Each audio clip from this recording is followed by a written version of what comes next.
이번 시간에는 휘어진 직교 좌표계에서 벡터 오퍼레이터를 어떻게 쓰는가에 대해서 공부하겠습니다.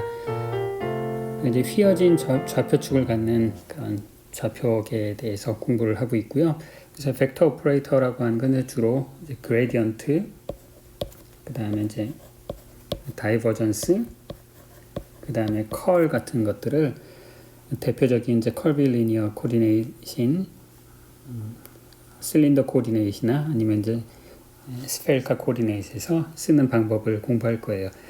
이런 벡터 오퍼레이터들은 이제 여러분들이 6장에서 이제 배우셨을 거고요. 그 다음에 나중에 편미분 방정식을 이제 공부할 때 아주 유용하게 사용이 되고, 그 다음에 여러분들이 전작이나 이제 양자역학 문제를 풀 때 이런 일반적인 코디네이트에서의 이런 벡터 오퍼레이터를 많이 사용하니까 이제 그런 것들에 대한 이제 잘 정리다 이렇게 생각하시고 수업을 잘 들어주셨으면 고맙겠습니다. 벡터 오퍼레이터의 가장 기본이 되는, 그 다음에 어떻게 생각하면 제일 중요한 그런 이제 그레디언트에 대해서 우선 설명을 드려보도록 하겠습니다. 자, 그레디언트라고 하는 건 어떤 이제 스칼라 펑션이 있습니다. 스칼라 펑션 이제 U라고 할까요? 이제 스칼라 펑션이라고 하는 것은 공간의 각 점에, 우선 이제 카티전 코디네이트에서 설명을 드릴게요. 이제 이 각 점의 좌표를 x, y, z 좌표로 표시했을 때 그 위치에 어떤 스칼라 값 U라고 표시했네요. 자, 이것의 이제 그레디언트라고 하는 것은 대수적으로는 뭐냐면 이런 이제 벡터가 만들어지는 건데, 그 벡터의 x 방향은 그 함수를 x로 편미분한 거, 그 벡터의 y 방향은 그 벡터를 y 좌표로 편미분하고, 그 다음에 z 방향 성분은 이제 z로 편미분한, 이게 이제 카티전 코디네이트에서의 그레디언트죠. 이 그레디언트의 이제 기하학적인 의미를 한번 이제 살펴보겠습니다.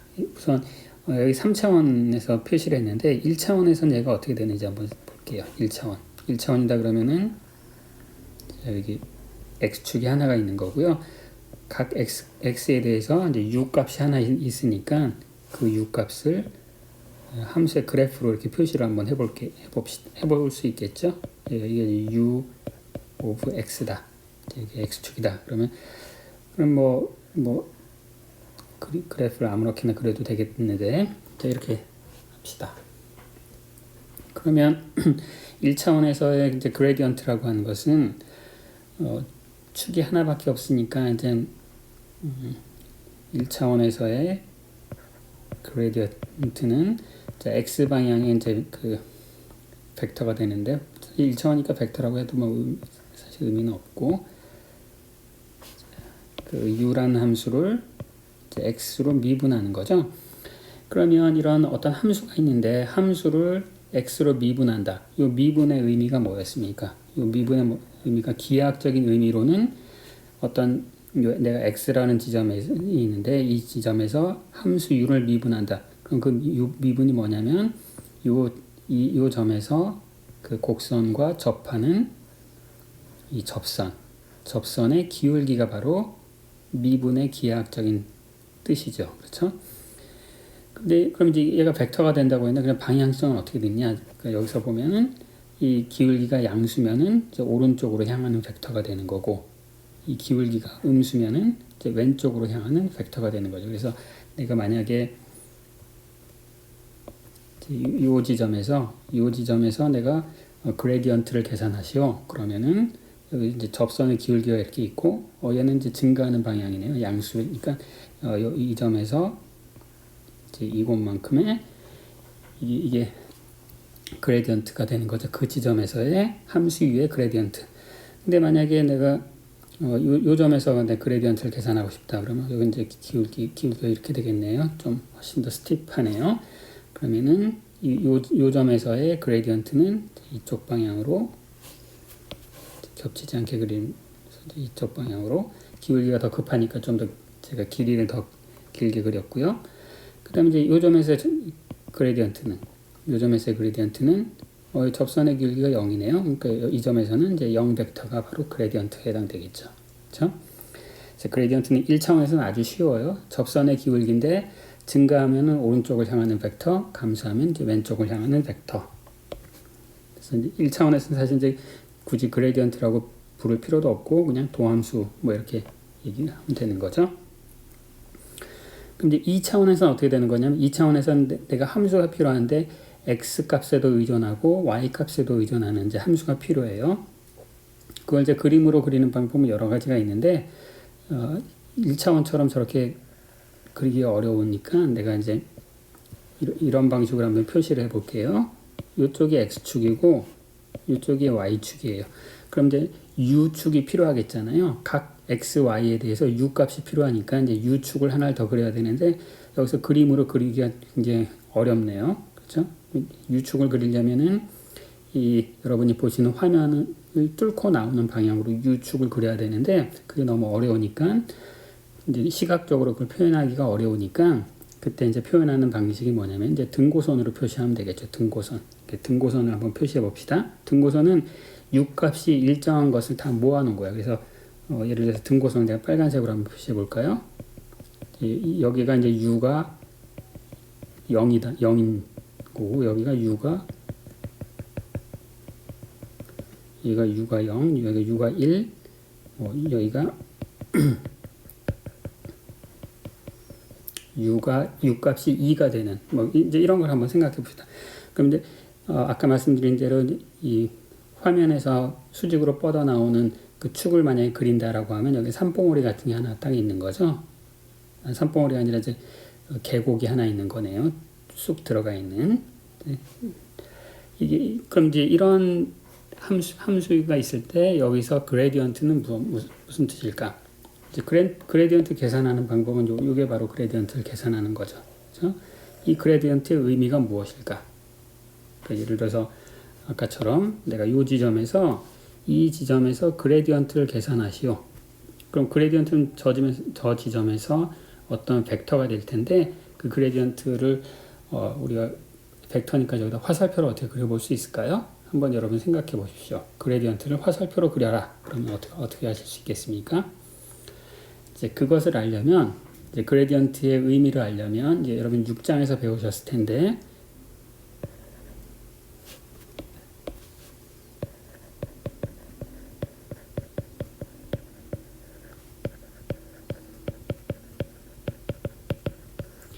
방향도함수라는 말을 이제 아셔야 돼요. 방향도함수라는 건 뭐냐면은 내가 여기 x라는 지점에 있어요. x라는 지점. 여기가 원점에서 여기 x로 왔어요. 지금 이제 설명드리는 것은 2차원에서도 적용할 수 있고 임의의 차원에서 다 적용할 수 있는 거예요. 근데 이 지점에서 내가 이 지점에서 등고선의 높이가 하나 딱 있겠죠. 등고선의 높이 저 파란 점이라고 한다면 이제 여기 등고선의 높이가 0이에요. 그러면 여기서 내가 북쪽 방향으로 갔다. 북쪽 방향으로 1만큼 갔어. 아니면은 동쪽 방향으로 1만큼 갔어. 아니면 남쪽 방향으로 동서남북 어디로든 이제 길이가 1만큼 갑시다. 그 간 방향을 내가 S라고 한번 해볼게요. S. 그러면 자 내가 현재 위치에서의 함수값이 있는데 현재 위치가 아니라 어떤 동서남북 방향으로 아주 조금 갔어. 조금 이동했어. 0.1 북쪽 방향으로 0.1 남쪽 방향으로 0.1 동쪽 방향으로 0.1 그때 요것의 함수값이 원래 자리보다 얼마나 많이 변했을까? 그 변한 값을 여기다 적을 수 있겠죠? 그 값은 어떻게 하냐면 우리가 테일러 전기에 대해서 금방 알 수 있죠. 얘는 어떻게 되냐면은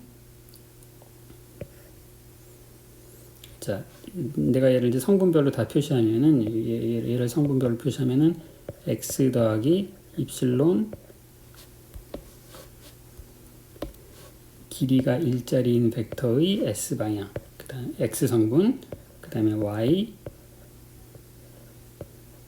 이렇게 될 거 아니에요. 그럼 얘는 x 좌표가 변한 것 때문에 함수값이 얼마큼 변했는데 거기에 x가 이제 x 값이 입실론 곱하기 sx만큼 변했고, 그 다음에 이제 y 좌표가 변했으니까 이게 변화율이고 입실론 sy 땡땡땡 이렇게 되겠죠. 그렇죠? 따라서 함수값의 변화를 내가 델타 u라고 하면, 얘는 뭐냐면은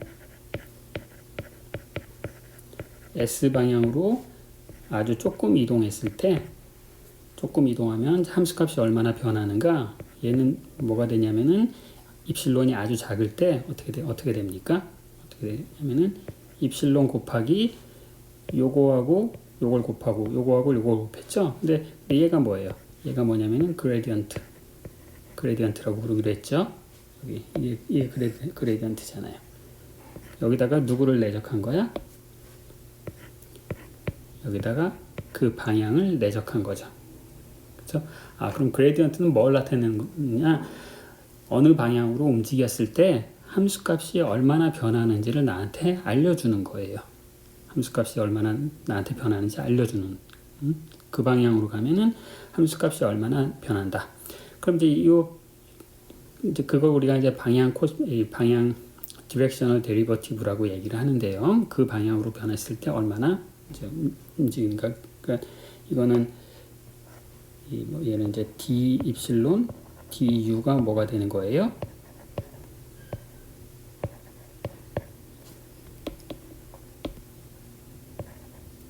그레디언트에다가 그 방향, 요걸 우리가 이것을 이제 디렉셔널 데리버티브라고 얘기를 해요.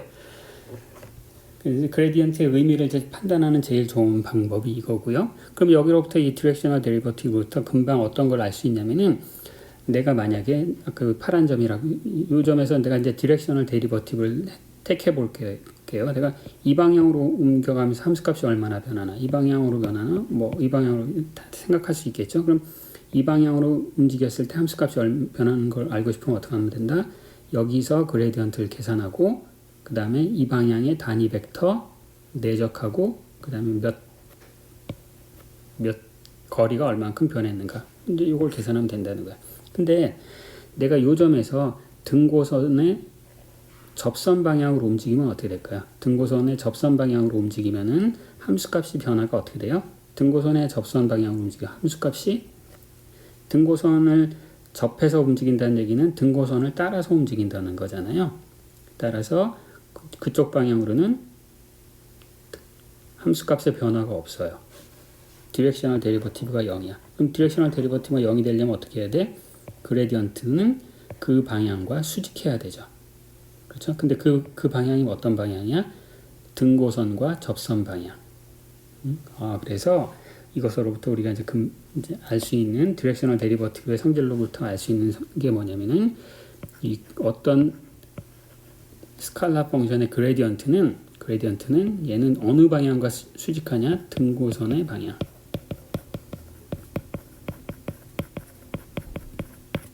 등고선의 방향과 수직하다.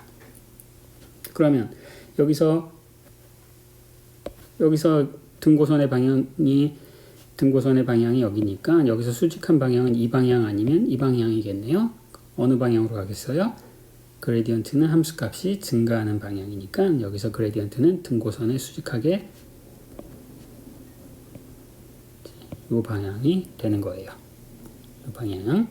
그래서 그레디언트는 항상 등고선의 수직인 방향이고, 또 이것을 여러분들이 6장에서 배운 내용을 잘 이제 상기시키면, 등고선의 수직으로 움직이면 어떻게 돼요? 등고선의 수직인 방향으로 움직이면은 그 함수값이 가장 많이 변하는 그런 방향이 되겠죠. 등고선의 방향이 함수값이 가장 안 변하는 방향이니까 얘는 함수값이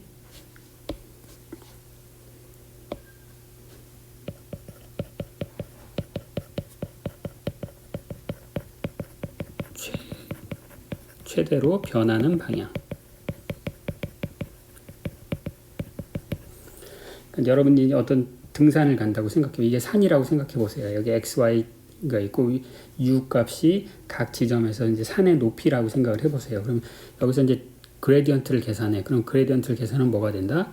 그 방향으로 경사도가 제일 높다. 그 말이 되는 거예요. 경사도가. 자, 이 방향으로는 경사도가 0이죠. 경사도가 조금 올라갔네.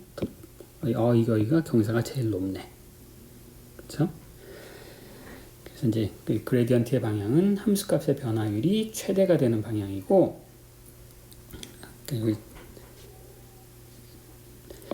함수값의 변화율이에요. 함수값이 최대로 하면 또 오해를 할 수 있겠네요. 함수값의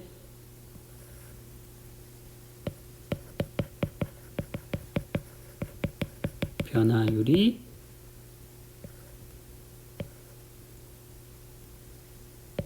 가장 큰 방향이다.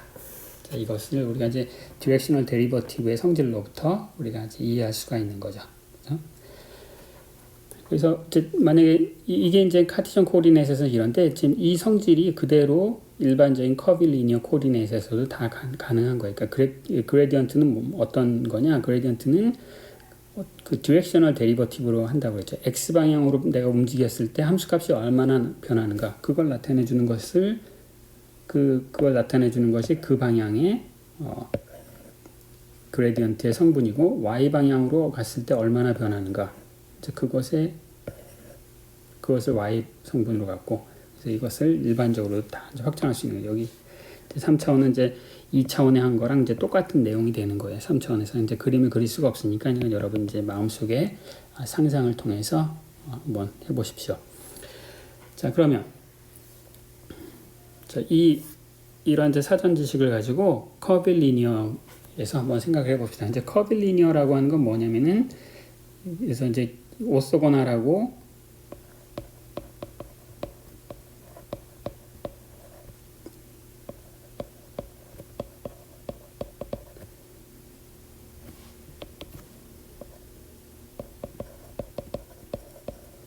좌표축이 휘었다.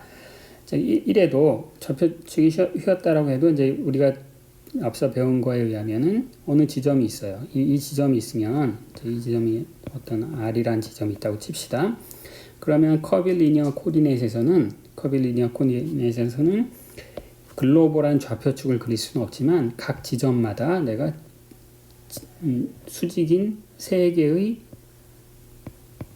베이시스 벡터를 그림을 그릴 수 있다고 했어요. Normalized basis vector. 근데 그것을 내가 E1, E2, E3라고 한번 해봅시다. 그리고 그 다음에 이제 이 커빌리니어에서는 이 베이시스 이제 이게 normalized basis vector고 그 다음에 이제 각 방향으로 basis vector라는 게 있었는데 이제 basis vector는 뭐냐? 각 방향의 베이시스 벡터는 normalized basis 일반적으로 얘네들은 normalize가 안 돼 있다라고 했죠. normalize가 안 돼 있고 normalize가 안 돼 있는 그 정도를 나타내는 게 이제 스케일 팩터라고 불렀어요. 그 방향으로 가면 길이가 1만큼 변하는 게 아니라 hi만큼 변한다. 스케일 팩터였고 여기서 i하고 i라는 인덱스가 겹쳤으니까 이거 더해야 되나? 이제 여기서는 아인슈타인 컨벤션이 없는 이제 그걸 뜻해요. 그러니까 이런 오해를 피하려면 아인슈타인 컨벤션하고 혹시 헷갈리는 경우가 있으면은 i 이렇게 일반적으로 쓰지 말고 첫 번째 방향의 베이시스 벡터는 첫 번째 방향의 스케일 벡터와 첫 번째 방향의 노멀라이즈드 베이시스 벡터 그 다음에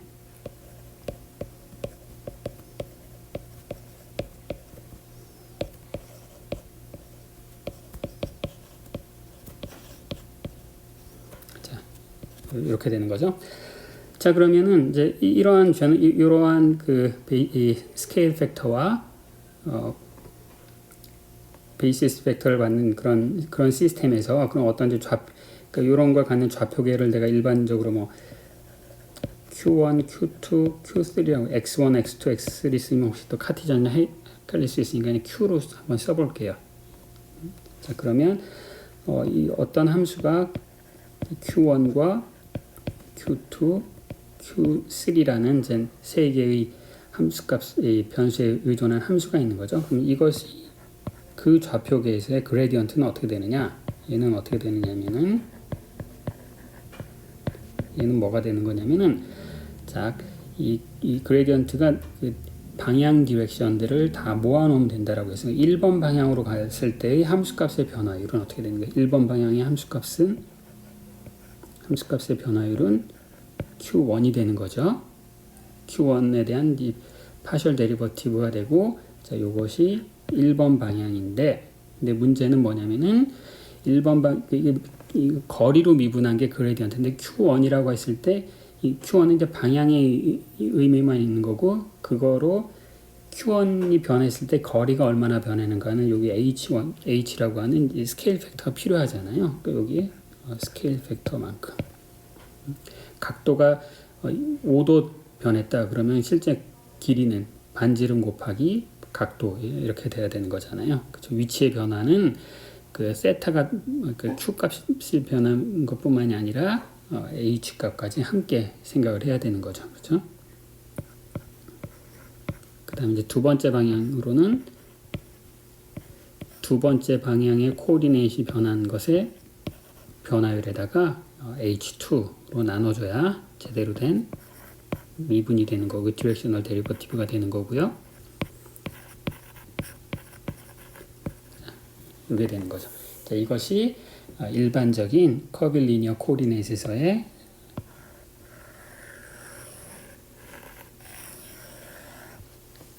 그레디언트의 데피니션이 되는 거예요. H로 왜 나눴을까? 한번 그 고민이 되나요? 한번 생각해 보세요. 왜 한번 다시 더 여기서 추가적으로 설명을 하면, 자, 요 현재 점의 좌표가 Q1, Q2, Q3예요. 그럼 이제 이 점에서의 그레디언트를 택했을 때, 예를 들어서 3번 방향으로의 그레디언트의 성분은 무엇이냐? 3번 방향으로 그레디언트는 뭐예요? 그 방향으로의 디렉셔널 데리버티브를 취한다라고 했잖아요. 그러니까 Q1, Q2는 그대로 내비두고 Q3만 변하는 거예요. 그럼 Q3만 변한 점이 요 점 어딘가 있겠죠. 요 점이 되겠죠. 요 점의 좌표는 뭐예요? Q1, Q2, Q3 더하기 DQ3가 되겠죠. 그렇죠? 그럼 그 여기에서 함수값과 여기서 함수값의 차이는 뭐가 되는 거야? 변화율이 뭐예요? 그게 요거죠. 요거야. 근데 왜 이것만 쓰지 왜 H3로 왜 나눠주냐? 왜 나눠주냐면 요 점과 요 점 사이의 거리가 얼마인 거예요.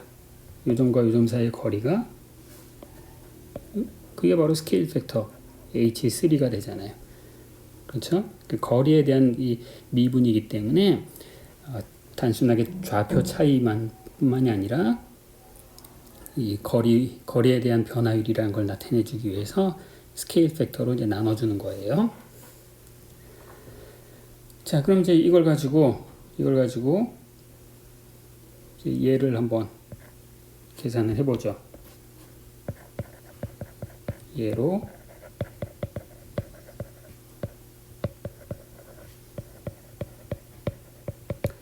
실린더 좌표계. 자, 실린더 좌표계에서는 실린더 좌표계라고 하는 것은 Z축으로부터의 거리, 그 다음에 X축으로부터의 각도, 그 다음에 Z 코디네이트 성분이죠. 그러면 이제 어떤 함수가 있는데 그 함수가 반지름, 자, 이거에 의존해요. 그럼 이제 얘의 그레디언트는 어떻게 계산을 하면 되는 거냐면은, 자, 얘는 이제 그 스케일 팩터는 어떻게 되는 거야? 스케일 팩터 그 R의 스케일 팩터는 1이고 세타의 스케일 팩터는 R이고 그 다음에 Z의 스케일 팩터는 1이었잖아요. 그러면은 얘는 그 함수를 R로 데리버티브를 취한 게 R 방향을 나타내고, 그 다음에 그 그레디언트의 세타 방향 성분은 1/R로 세타 그 편미분을 나눠주고 그 다음에 Z 방향으로는 이게 되는 거죠. 그렇죠? 그럼 이제 비슷한 이제 그 구미한 좌표계에서는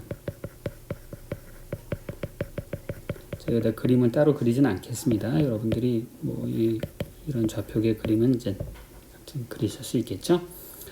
그럼 얘의 스케일 팩터는 여전히 1이고 세타의 스케일 팩터는 얘는 역시 R이었고 얘의 스케일 팩터는 r sin 세타였습니다. 그렇죠? 그럼 얘의 그레디언트는 자 여기 r 똑같은 r이라고 써서 헷갈릴지 모르는데 여기서 r은 원점으로부터의 거리고 이거는 z축으로부터의 거리죠. 그거 헷갈리시면 안 돼요. 자 r로 편미분한 것이 r 방향이 되는 거고요. 그 다음에 r분의 1 요것이 세타 방향이 되는 거고 그 파이 방향은 r sin 세타분의 1의 파이 요게 되는 거죠. 그래서 여러분 이제 연습 문제 제가 포물선 좌표계나 타원 좌표계에 대해서도 한번 이런 스케일 팩터 같은 계산해 보라고 말씀드렸는데 어떤 좌표계든 여기 표현된 요 식을 일반식을 가지고 다 우리가 쓸 수 있겠죠.